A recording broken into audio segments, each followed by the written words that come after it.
Hello, hello, everyone. Welcome to the February meeting of Citizens Climate Lobby. I'm Flannery Winchester, CCL's Vice President of Communications, and I'm your host this month for the call. Please feel free to introduce yourself in the Q&A so that we can all see that and welcome each other. And let us know where you're joining from, how many folks are there with you if you're watching with your chapter. And also, we'll drop a link in the chat where you can log your attendance on the call today so that we officially know you were here with us. So thank you all for being here, and let's get started. So on the call today, we're going to review some recent highlights and updates that have happened since our last meeting, and then we will hear from our guest speaker, Danielle Watson from American Forests, and we'll also take some time to go through our February actions, and we will take an action together on the call today.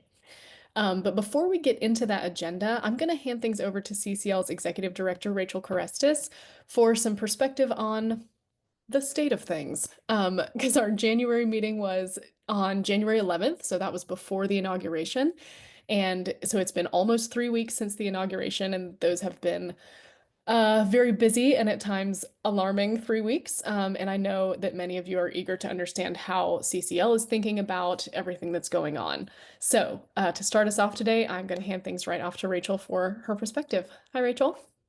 Hey, Flannery, thank you. And hi, everyone. It's good to see you all. I hope everybody's doing well. I know it's been a really to say it's been busy feels like a massive understatement. So I don't want to really say that, but I know it has been a really busy time. And so I hope you all are taking care of yourselves and doing, the sorts of things that you need to do to take care of your mental health and not spending too much time on social media and doom scrolling and all of that sort of stuff. So as Flannery said, when we met last, it was before the inauguration. And so we talked a lot then about what we were expecting, what we were anticipating, what our plans would be once the Trump administration came in and once the new Congress got settled and everybody got started working. I want to acknowledge kind of two things up front about all of that. First of all, we did talk a lot about the strategy we had seen from the Trump administration the first time around, which was this flood the zone strategy, right? This is a very intentional strategy of theirs to just put as many things out there as possible as once because it kind of creates chaos. And we talked about how discipline and focus were the antidotes of that chaos. And we talked a lot about trying to prepare ourselves for that flood the zone strategy. And even though I think mentally or intellectually we can say, oh yeah, we were ready for this, it's another thing to say you're ready and then another thing to like actually experience it once it's happening. So we just want to be cognizant of that. Like, yes, we were expecting this onslaught of stuff, but there's still an impact to feeling that onslaught of stuff and things. I think too, we talked a lot about Project 2025 and the things that the administration said that they were going to do if they were to win the election. So to a certain extent, we're not surprised in the sense that like they told us everything they were going to do. We knew the what, we knew a bit of the why. What we didn't know was the how. And I think that's the place that maybe still is taking folks by surprise because I think we weren't all collectively expecting the how they were going to go around or go about doing these sorts of things. So, we saw the effort of the administration to freeze all federal grants and loans, right? Which is not something that the president has the power to do. We saw the attempt at placing tariffs on Canada and Mexico. We saw, of course, the tariffs on China, which actually have gone into effect. We saw the threat of tariffs against Colombia. Um, we knew that some of those things were coming because he talked about tariffs a lot, but we didn't know who and when and where and the extent of those threats and whether any of them would actually, come into being. And then of course we also saw that there was a number of targets on their list of certain federal agencies that the administration wanted to eliminate, including NOAA. And we're going to talk a little bit more about NOAA today, because that one in particular is important to us. Although there's important climate related things in USAID, which is another one of those agencies that is targeted uh, thus far. But NOAA, of course, just as a reminder, that's the National Oceanic and Atmospheric Administration. This is the agency that is authorized, it's funded by Congress. It plays a critical role in weather forecasting. It does the extreme weather warnings. It also obviously is the place where a lot of climate science takes place. The National Weather Service is part of NOAA, and it's the only public weather forecasting agency. And so the National Weather Service, as you guys all know, I mean, that protects us all against the threats of extreme weather, hurricanes, winter storms, wildfires, all of the things that we know are happening most frequently. But that also powers our weather apps. And it's where, every television meteorologist gets their data from the National Weather Service again, as well. And their research, of course, is the gold standard for tracking the levels of carbon dioxide in the atmosphere and the oceans. They publish the data for America, they publish it for the international community, and they're, one of the key sources of forecasting all the changes associated with climate change as a result. And so hindering NOAA's ability to carry out its core functions not only goes against congressional authority and intent, but it would have very serious consequences for the fight against climate change. And, the impacts on the National Weather Service would jeopardize the safety of American communities, all across the country. So there's a lot going on. And of course, we've talked about the IRA as well. And I mention all of these things not for the purpose of trying to alarm you or overwhelm you. Again, we just want to recognize that many of you are news attentive adults, right? You're following the news very closely. We've heard from a lot of you in different calls that you're feeling overwhelmed, you're feeling very alarmed. And what we want to do is just take a moment to make sure we're all on the same page and that we recognize that these are challenging times. The tactical ways that these things are rolling out are uncharted waters for us in terms of figuring out how to counteract that. And we want to be honest and transparent about that. The question that we do keep hearing from all of you is, what do we do? And I know we're all wondering about that. Like, what do we do? What do we do as CCL? What do we do in terms of these things that are happening? How do we make sure our whole system of checks and balances is working? And what sort of power do we all have? So I want to talk about this just a little bit.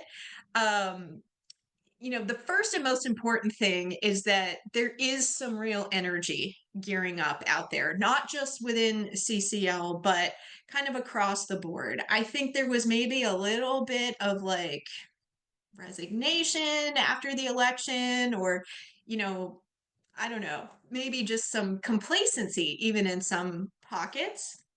But I think people are woken up to that now and they're starting to step up and get active. But so going back to everything that we talked about before, right? Focus, discipline being the antidote to chaos, and what do we do and how do we respond? And in my view, and I think the view of our team, is that our leverage point is still Congress, right? Article 1 of our Constitution still puts Congress in control of the government, and our best leverage point remains Congress.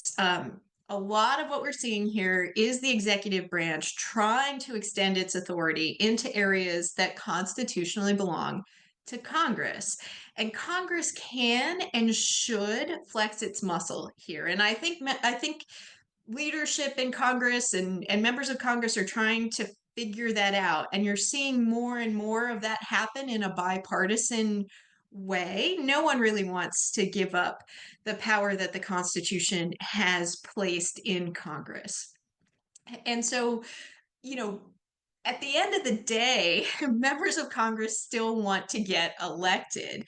They don't want their states to be hurting from tariffs and rising prices.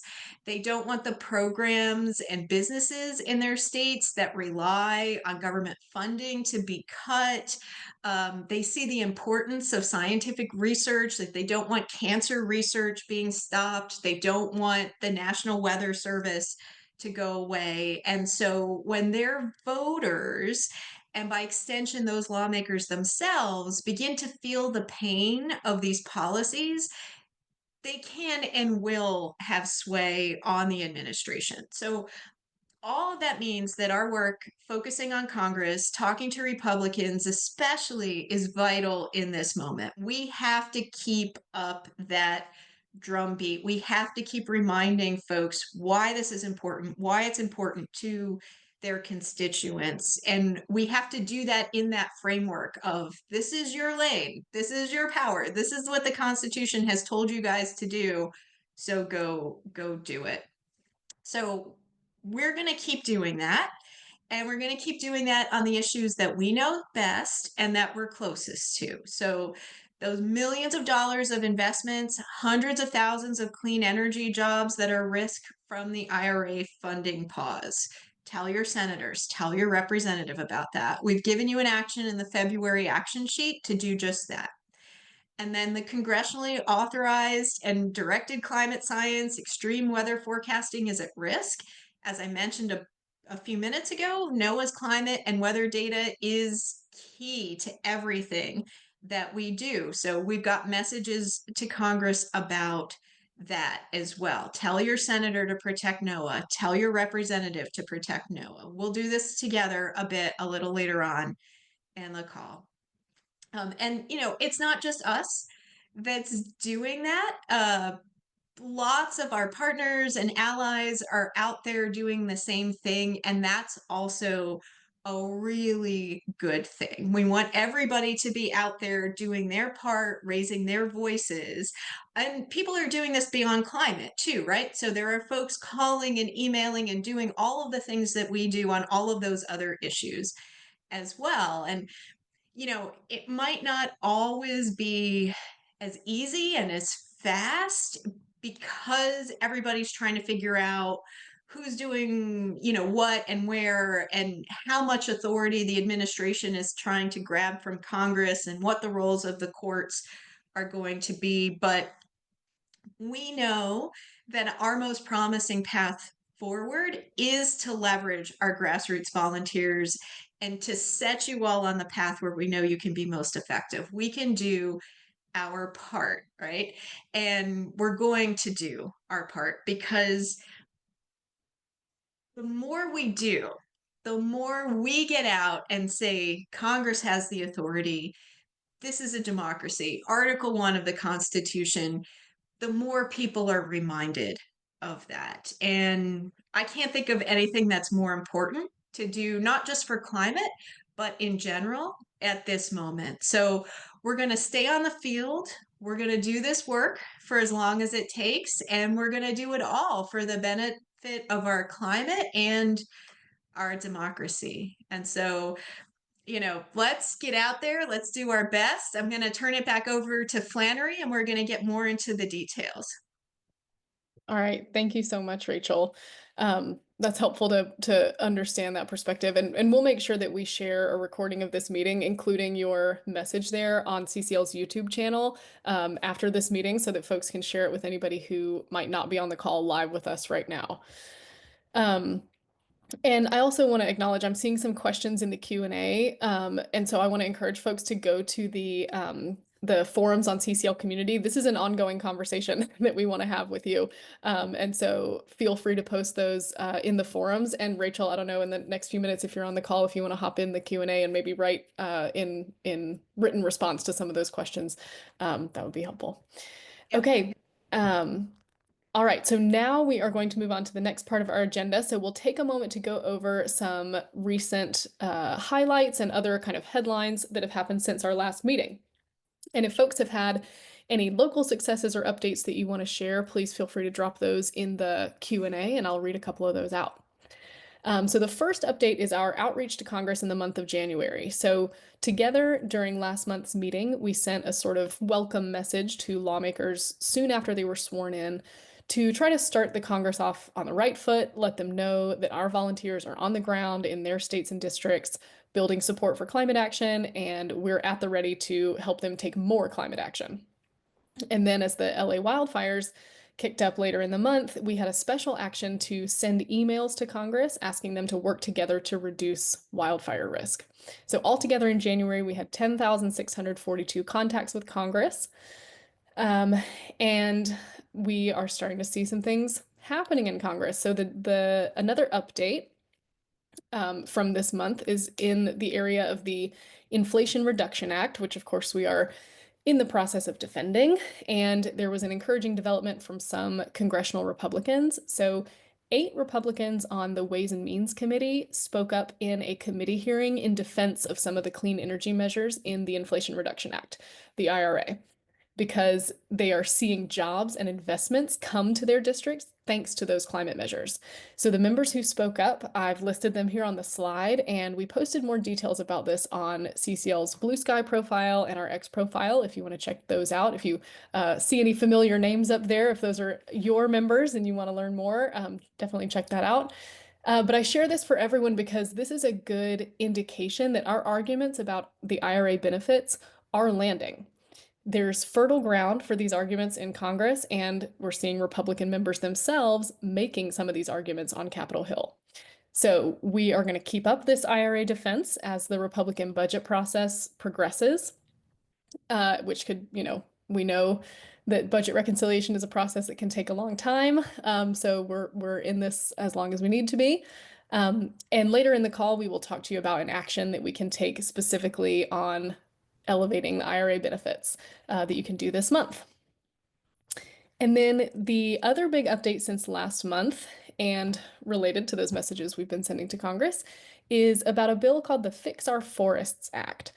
This is a bipartisan bill intended to improve forest health, increase resilience to wildfires, boost forest restoration projects, and more. And the Fix Our Forest Act, it was actually first introduced late in the last Congress. And though we didn't activate CCL volunteers around it at that time because we were busy with permitting reform efforts, our government affairs and research staff did review the bill at that point, and they looked at its potential impact and they felt that it was a good bill that aligned with CCL's policy goals. And they're also aware that the bill does face some opposition from environmental organizations, similar to our work on permitting reform. And we've engaged with those organizations. We understand their concerns, but we remain confident about the importance of this policy to our forest health and wildfire mitigation. So our government affairs staff, when this bill was reintroduced this year, they expressed CCL's support of the Fix Our Forests Act to congressional offices on Capitol Hill. And so we're ready to hop back in and support it, keep it advancing. It passed the House very quickly after introduction, and it needs our help over in the Senate to keep building additional bipartisan support. So we've held a training about this bill since our last meeting together, and we're getting ready to mobilize on it in the coming weeks. And that's the focus of our guest speaker today.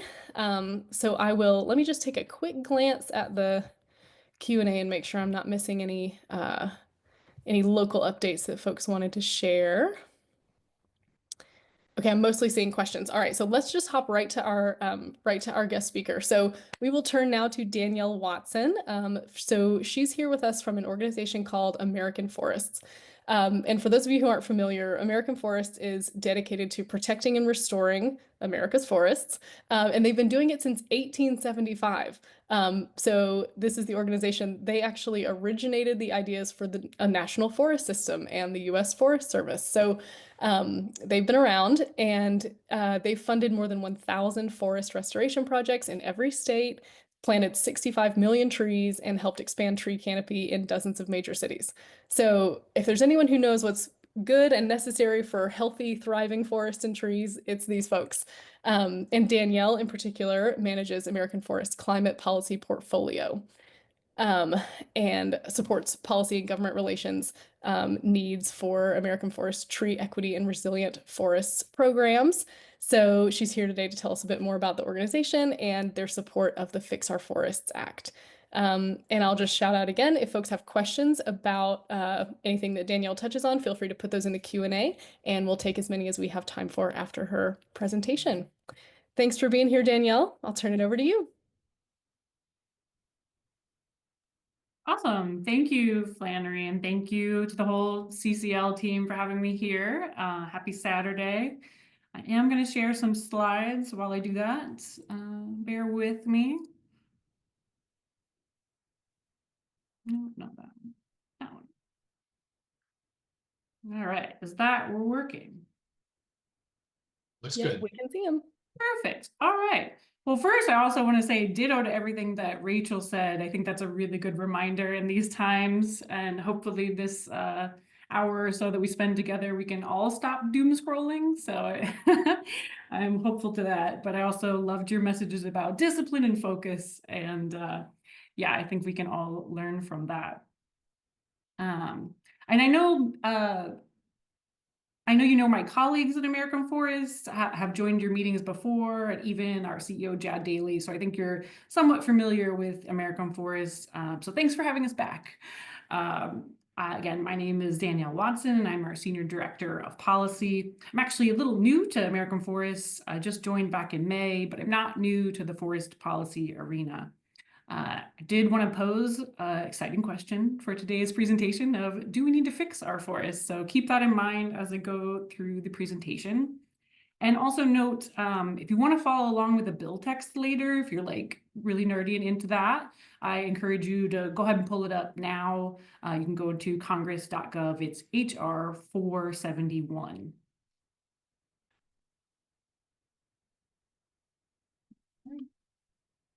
You can go to the next slide if it's going slow. Here we go. All right, so I'll keep my intro of American Forest short since Flannery provided a nice intro, plus I think many of you are familiar. Again, launched in 1875, American Forest is the oldest national nonprofit conservation organization in the US.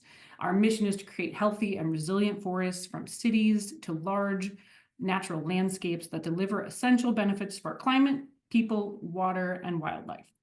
I actually really like this graphic because it breaks down how we advance that mission. So if you look down through movement building, our place-based partnerships, and then forestry innovation.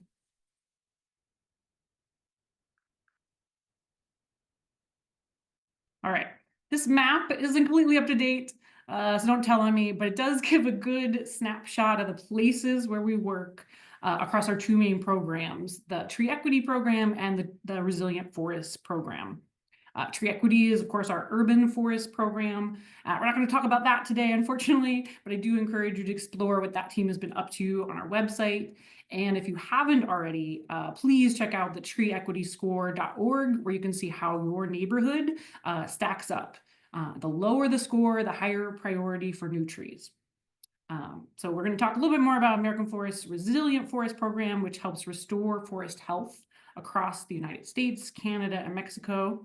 And you can see those dots represented in the green. Reforestation is, of course, a key piece of that program. But for us, it's not just about planting the trees, it's about the whole reforestation supply chain. The Resilient Forest team is working across all of these phases of the supply chain, using our modeling to improve decision-making, harvesting seeds at our cone camps in California, and growing seedlings in places like Montana and Texas. and overall making sure we're planting with the future in mind, all to create more resilient landscapes and reduce catastrophic wildfire risks. Now let's talk a bit more about wildfires, and it brings us nicely back to that question that I asked in the beginning. So this is a map that we actually have available. It's an active map we have available on our website. There's the URL if you're interested, and it tracks wildfires in real time. This is a shot I took last night around 5:30, and there were 94 active wildfires going on, mostly in California, as you can see, also Arizona and Texas. But so far in 2025, in the month of January, there were over 2,000 wildfires, and they burned over 64,000 acres. And that's actually the most acres that have been burned in January in the last 10 years. And then looking at stats from last year, nearly 65,000 wildfires consumed almost 9 million acres.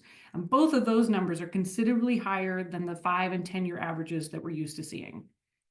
So every year, wildfires are getting more devastating millions of acres of U.S. forests at unprecedented rates, threatening our watersheds, wildlife habitat, and local economies. As the frequency and severity continues to rise, so does the threat we know about to our families and businesses, and the cost to taxpayers ultimately. We know that climate change is exacerbating these issues, creating hotter, drier, and more variable conditions. And given these factors, more and more areas of the country are going to be at risk, as we've seen in the unfortunate circumstances in LA, and especially communities located in the wildland-urban interfaces, or the WUI. The threat to our forest ecosystems and those neighboring communities has never been more dire, and we truly have a crisis on our hands. And I say crisis purposefully and not to exaggerate, because that is what the Forest Service calls it. That's why they created their 10-year wildfire crisis strategy back in 2022 when they launched it. And then it was followed by the formation of the Nonpartisan Wildfire Mitigation and Management Commission, which are American Forest's very own Brian Kittler, who's actually the head of our Resilient Forest team, he served on. It was a 50-member commission, and they developed 148 consensus recommendations to holistically address the crisis. I really like this quote from Brian that he shared.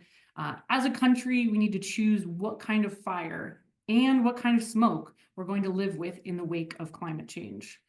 I think that really drives home that what he's saying is that fire is going to be with us, and we need to learn how to live with it.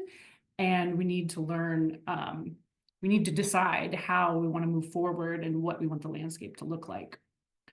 So with that report as a foundation, American Forest actually developed a complementary policy agenda around wildfire resilience.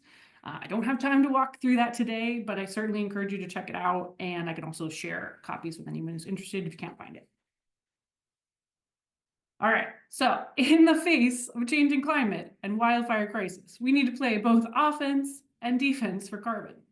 And yes, I'm using a football analogy pun here, and I know it's Super Bowl weekend, so hopefully someone appreciates that, even though we may not love the teams that are playing.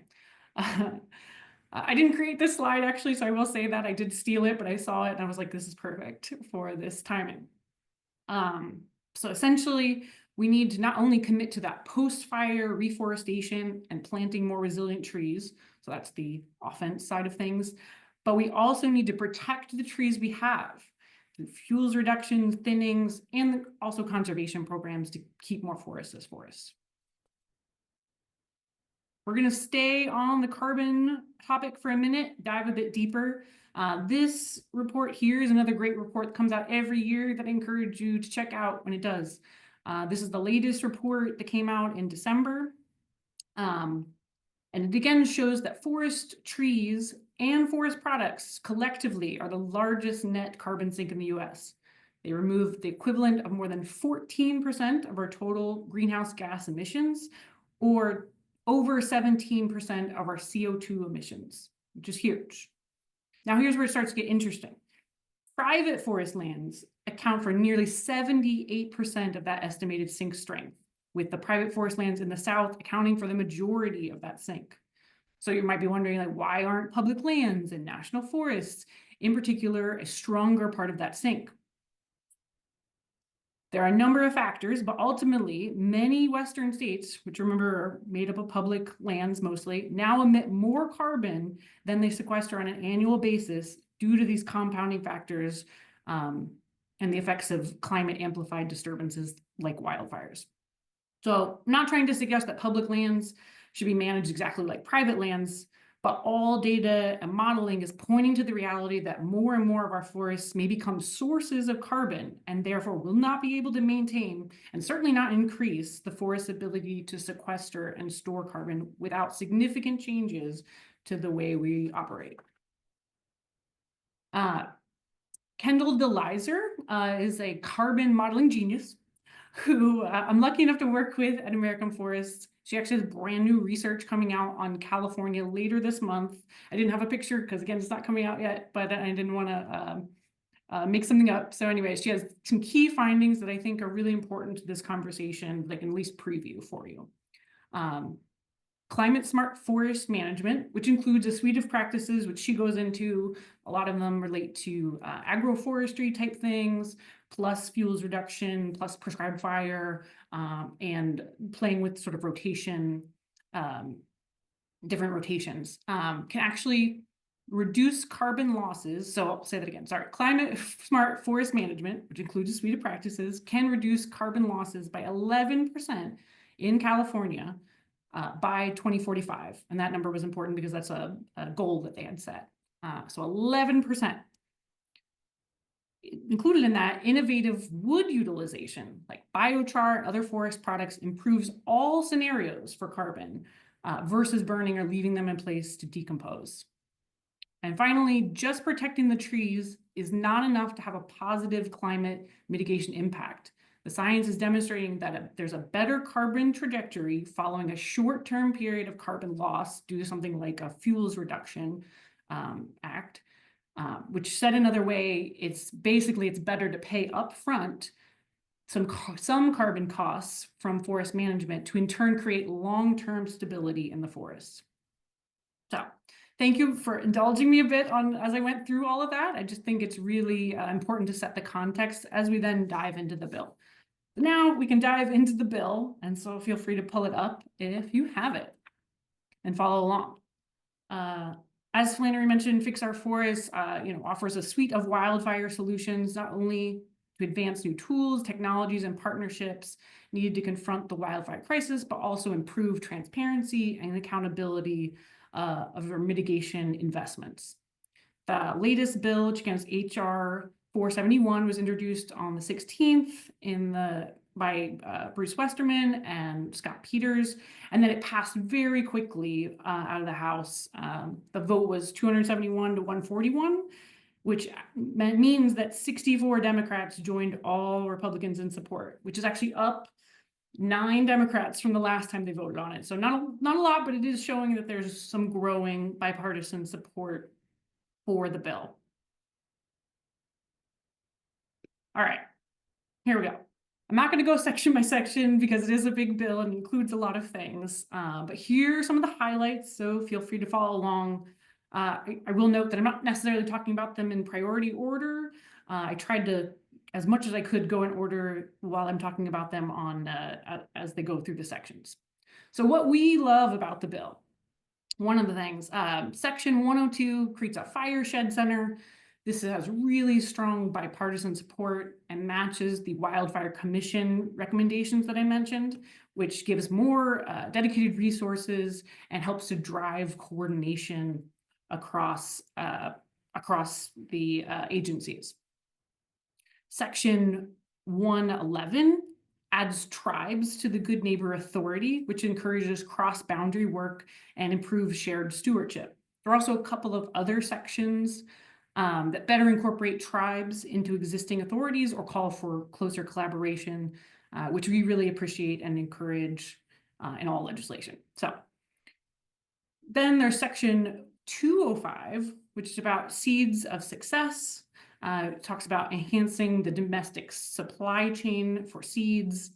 Again, calling for interagency cooperation, including that with the Department of Defense, which again, great, and promotes native and fire-resistant vegetation, particularly within the WUI. One of the main things that we're really excited about is this section 206, which is a program to support priority reforestation and restoration projects for the Department of the Interior. American Forest actually worked really closely with the Hill staff to get this included in the last version of the bill as an amendment, and now it's included as part of the bill this going forward. DOI reforestation needs have kind of been overshadowed by the Forest Service. We know that the Forest Service has a big backlog, and the Replant Act, which we were heavily involved in as well and have been involved in, has made great strides for the reforestation backlog on the Forest Service, but that same attention hasn't been paid to the Department of Interior. So this helps to start addressing that by identifying lands that are unlikely to experience natural regeneration without our help, and then establishes those priority projects, including activities related to appropriate seed and seedling availability. There's also a really great provision in section 301 on biochar innovations and opportunities, which creates a biochar demonstration project. Hopefully you all know about biochar. If you don't, please Google that and go down a rabbit hole later today. It's a carbon-rich material produced by heating organic material in a low oxygen environment. So basically it's charcoal for improving soil health. It presents a really unique opportunity to create outsized value and durable carbon storage from the lowest quality wood wastes. It has the potential to really expand restoration opportunities by helping to bring back the industries and the infrastructure needed to do all those activities, all while storing more carbon and improving soil health and growing economic opportunities in rural communities. Then there's section 303, which we're also really excited about, which has a public-private wildfire technology deployment and demonstration projects. It's again a pilot program for new and innovative wildfire prevention, detection, communication, and mitigation technologies. This relates really well to our platform that I mentioned before and the technology recommendations that we have included in there. And then finally, there's a whole section on white oak resilience. That is something, that it's very specific because I think it was someone's sort of pet project, but we're really excited about that. And I think it's really something good to move forward, and glad it was introduced in the bill. All right, next we're moving to the things I call what we're fine with or what we're okay with. The first being section 106, and this starts to get into the ones where maybe other folks have had, some concerns. So I'll try to address some of those as we go through it. So section 106 amends the Healthy Forest Restoration Act by expanding categorical exclusions to 10,000 acres. Now, the U.S. Forest Service has said it needs additional categorical exclusions. And they did a wide body of analysis showing and helped show them that about 7,500 acres had findings of no significant impact. So that was just an estimate, but that was what they came up with when they tried to scour to see what the categorical exclusion should be. But when questioned on that, even the chief of the Forest Service agreed that 10,000 acres is reasonable and appropriate number, given that both are sort of arbitrary numbers, and especially given the state of the crisis. And that's how American Forest feels about it, is that given the wildfire crisis, we know we need to find ways to move faster and reduce administrative costs of management. And this is one way that we can do that. Now, we do note that this could benefit from a requirement around planning to ease any worries around lack of stakeholder input. So that is something we'll be working with the Senate offices on to see if they may be open to including a requirement around collaborative planning. Next is section 122, which is called the Cottonwood Fix, which essentially repeals a 2015 ruling from the Ninth Circuit Court of Appeals ones that the leaders of the Forest Service under both Democratic and Republican administrations says need to be addressed. It relates to reconsultation requirements with the Fish and Wildlife Service under the Endangered Species Act. This provision in particular clarifies that there's no need to stop all management activities allowed under a forest management plan when new information on an endangered species or critical habitat is uncovered. So that might seem problematic at first, but the key to understand is to understand the difference between unit level planning and project level planning. The unit level is where the broader forest management plan is developed at the forest level. So the current rule allows any new information to halt all projects within the unit, creating a procedural loop that potentially leads to a never-ending procedural loop. Also doesn't factor in the types of projects that they might be delaying, including those that may improve habitat or wildfire resilience. Westerman actually used this analogy, but I think it's good, so I'm going to do it. But the analogy is thinking of zoning laws, and this would be like reconsidering the entire zoning of an area every time there was an issue with one parcel. And so I think that kind of puts it in perspective. In addition, this rule is kind of wonky in that it only applies to the Ninth Circuit Court of Appeals, so land within the Ninth Circuit, which, of course, does not align with the National Forest System regions or their units, which creates further confusion down the line. And again, just to reiterate one more time, like the unit level planning, the project level planning are two different things. At the project level, they would still consider these any new information. So one of the things that we're also thinking about with this, and folks have suggested when they've analyzed it, is that an in-between solution could be to where instead of any new information, you could scale it back to so peer-reviewed science that comes up, things like that. But like I said, right now, this is very broad, and it doesn't have to be, it literally can be any. That's how it's written, is that it's any new information. And so that creates an immediate stop on all projects. And it's like I said, really problematic. And I do think that there's more agreement around it than there is disagreement. All right, so finally, the what needs improvement.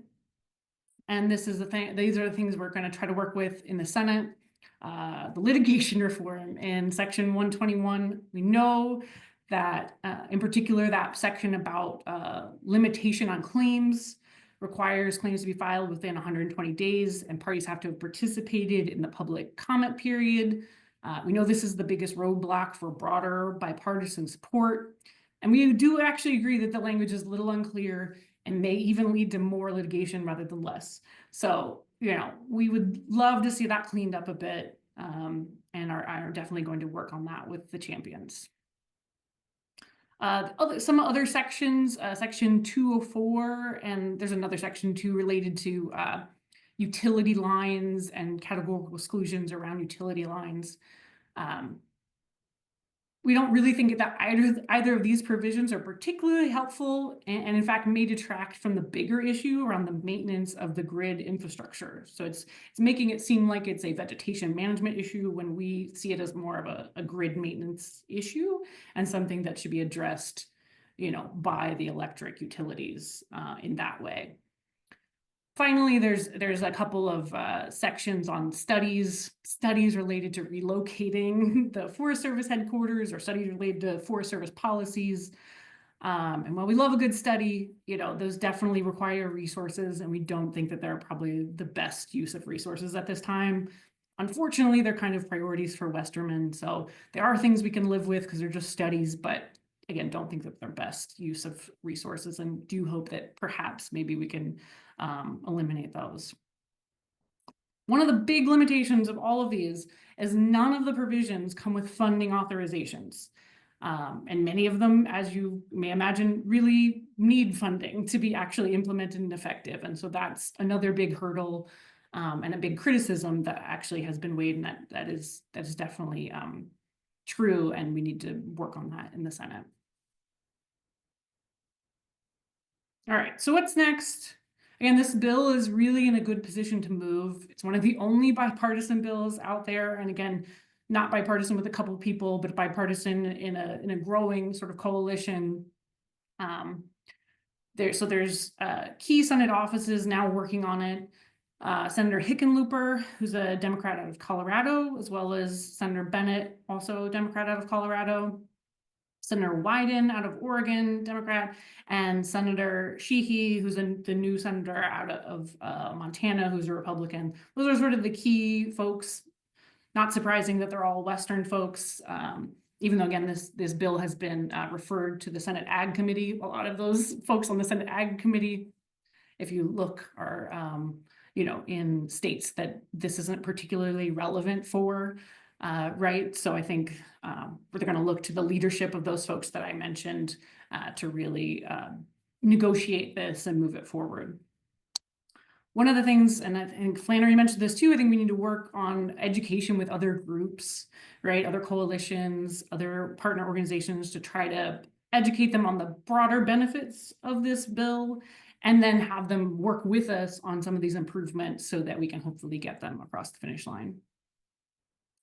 I also want to mention just some things that the bill doesn't address and will need other bills to tackle, right? This isn't actually a comprehensive bill. I know on the site they say it is, but it's not comprehensive in that it doesn't solve the whole problem. So a few things that need to be addressed are already present in some other bills that we hope will be introduced soon. And then some are going to be addressed in the Farm Bill. For instance, we're hoping to expand the reforestation, nursery, and genetics resources program, otherwise known as RINGER. If you hear people refer to it as RINGER, we're hoping to expand that in the Farm Bill to really help state and tribal nurseries better keep pace with the reforestation needs. Urban forestry is also listed here. You might be like, why? I don't understand. Well, because healthy urban forests help support healthy forests across the landscape. Most infestations are first identified in cities, especially port cities, where international trade, which is a primary vector for insects and pathogens, is prevalent.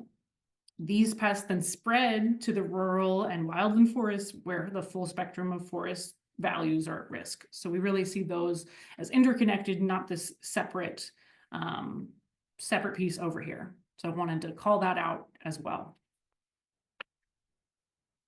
Oh, no, not there yet. Okay, so bottom line, will this bill fix the wildfire crisis? No. But will our forests be in a better position with the help of the provisions in this bill? Absolutely. The status quo pace of planning and management is simply inadequate to meet the crisis that we're facing. I'll direct you back to Brian's quote, what kind of fire and what kind of smoke do we want to live with? And I'm going to add that what do we want our forests to look like in our lifetime and for future generations, because those are the choices that we have now, and that's what we need to be mobilizing around.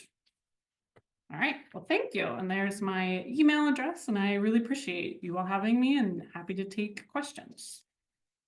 Fantastic. Thank you so much, Danielle. I don't want to get out ahead of the rest of our staff, but I'm just going to say I think we need to have you back for a dedicated Q&A because you know your stuff, and this is very, very helpful for us to have the chance to learn from you. So thank you for that presentation. So one question that I've seen, there's variations of it in the Q&A, and we're hearing it in our on our platform that we call CCL Community. We're seeing it in our forums. Is that our folks are aware of and concerned about the fact that there are environmental organizations who oppose this bill. And I think that's tough for a lot of our volunteers because, many of us, and not all of us, but many of us think of ourselves as maybe environmentalists. And so it feels uncomfortable or sort of wrong to be on like the other side of groups that we recognize their names, we might otherwise be, supportive of their work. And so I just want to sort of toss you that kind of broad question of how is American Forest thinking about that opposition from environmental groups, and just any insights you can give about the most common opposition points you're seeing, and yeah, your thoughts on those. No, thanks for that question. I want to note, of course, did this late. My email, of course, had a typo. Our organization is American Forests, so my email is dwatson@americanforests.org. There was missing an S. Just wanted to note that. Anyone has trouble, let me know. I'll put it in there as well later. But yeah, great question. And I really feel this very deeply, right? I went to Vermont Law School. I started off my career in more of those types of green group areas. And so I really do understand their positioning and why they're doing what they're doing. And I do think that everyone has a role, right? I say this a lot. We all have our different roles depending on what niche we play within the conservation community, the broader conservation community. What I do think we need to push folks on is exactly the piece we're talking about.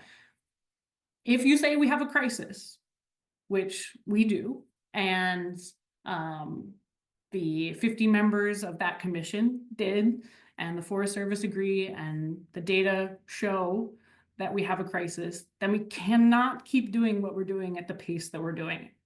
We just can't. And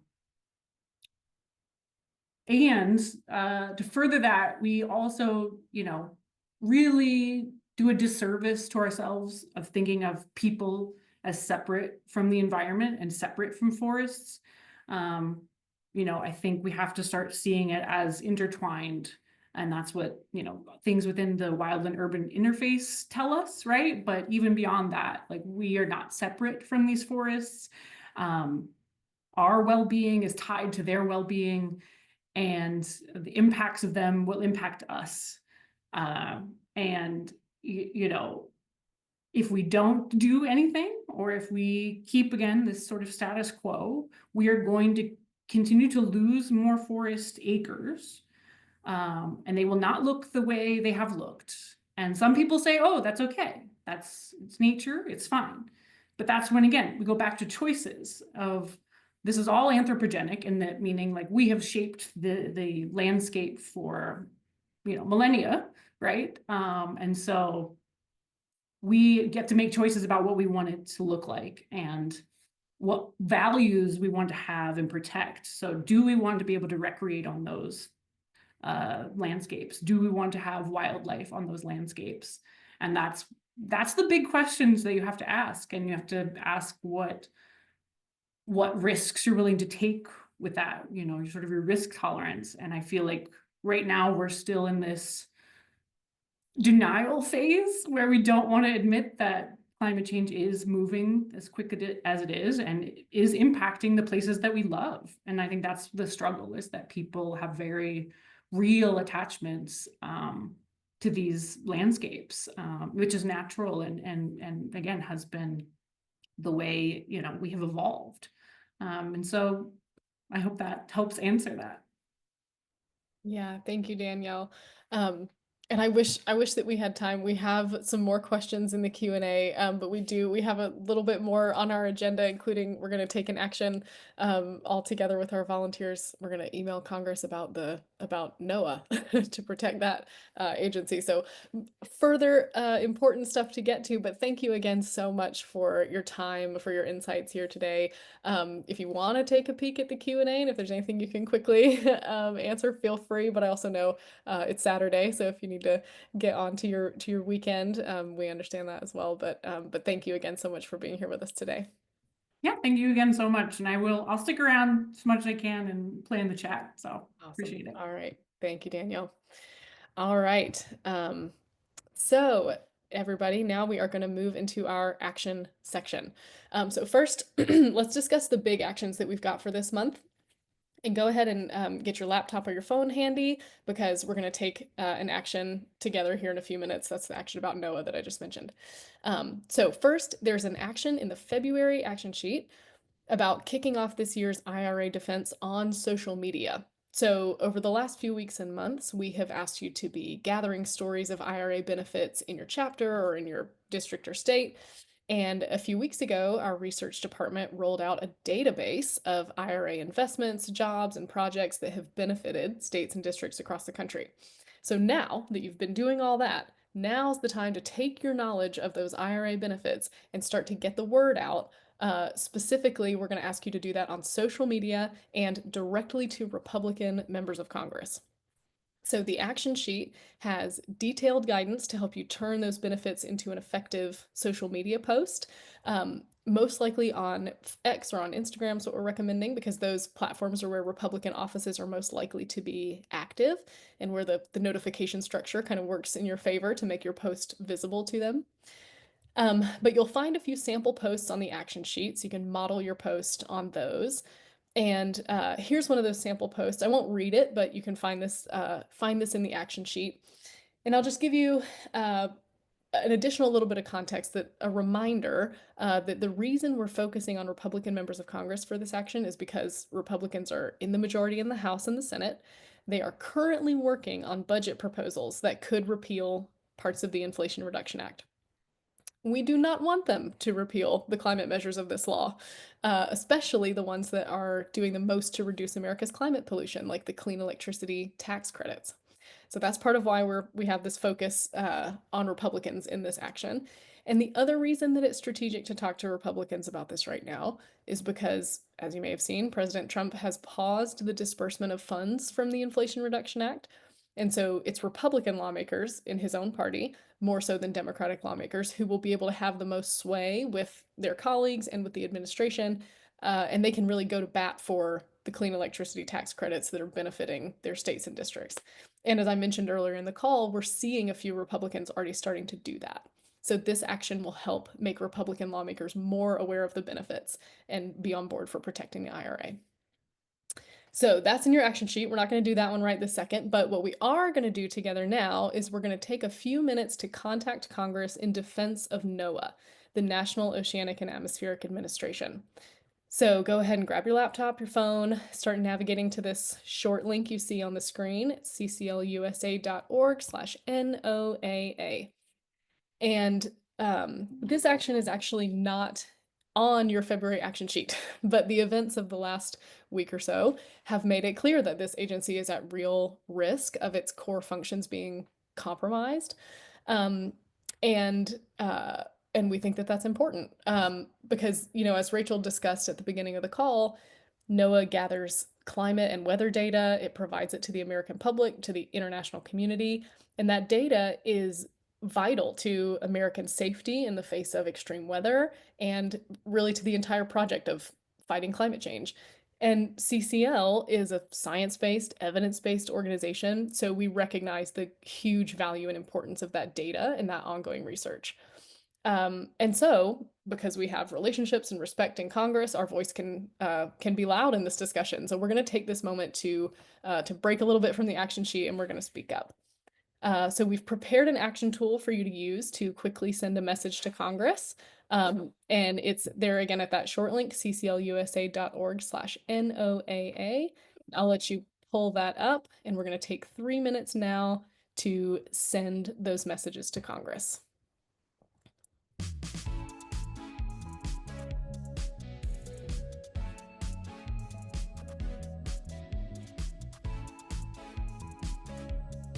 Oh, and I'll just say here, the short link on the video is wrong. The short link on the video should be cclusa.org/NOAA. So we'll make sure that's in the chat.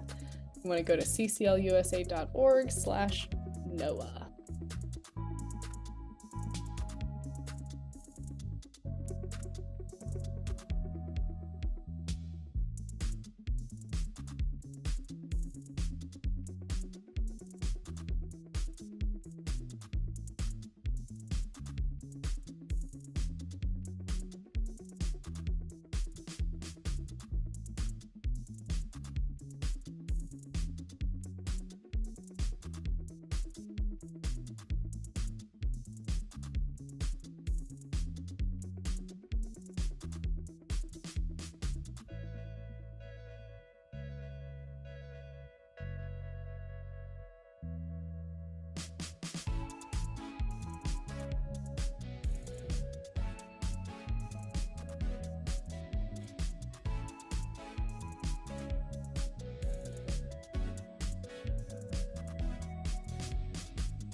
All right.